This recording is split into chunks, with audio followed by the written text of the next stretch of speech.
আমরা ওদেরকে বারবার বলছি কি ব্যারাকপুরে করুক, কিন্তু ওরা ভবানী ভবনে ডাকছে।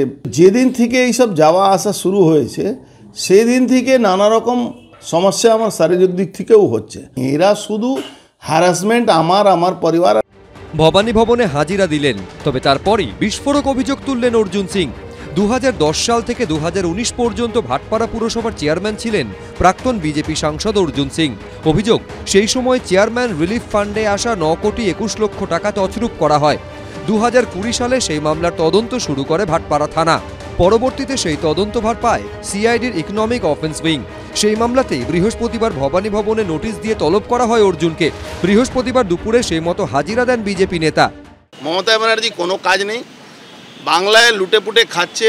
আর উনি যারা পলিটিক্যাল যারা এনিমি আছে, অন্য দলের লোক আছে, তাকে উনি যেত হারাস করার জন্যে লোকাল এজেন্সিকে, স্টেট এজেন্সিকে তার পিছনে লেগে।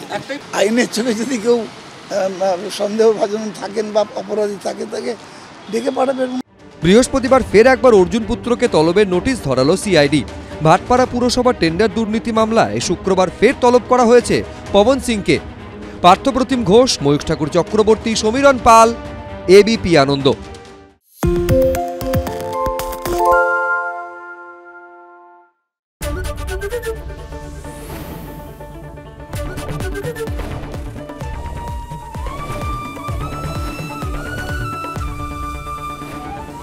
এবিপি আনন্দ, এগিয়ে থাকে, এগিয়ে রাখে।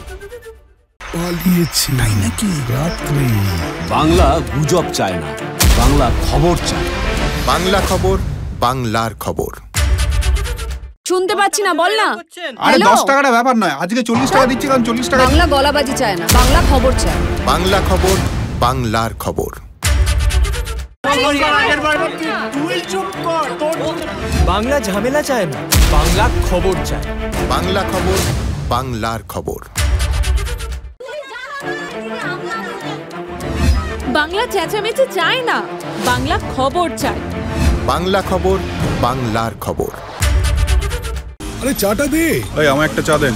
কি হলো আমারটা? বাংলা পক্ষপাত চায় না, বাংলা খবর চায়। বাংলা খবর, বাংলার খবর। সত্য অন্তহীন, সত্যের খোঁজও তাই, সত্য সন্ধানে তাই আমরা অক্লান্ত, অকুতভয়। এবিপি আনন্দ নতুন ভাবনার প্রতীক, যা মনে মুক্ত, তথ্যে যুক্ত এবং যাবতীয় সীমানার বাঁধন থেকে মুক্ত। সীমা না শব্দটির মধ্যে লুকিয়ে আছে মানা শব্দটি, যেন চোখ রাঙানি এক অদৃশ্য বেড়াজাল, যা আটকে রাখে আমাদের এক ছোট্ট গণ্ডির মধ্যে।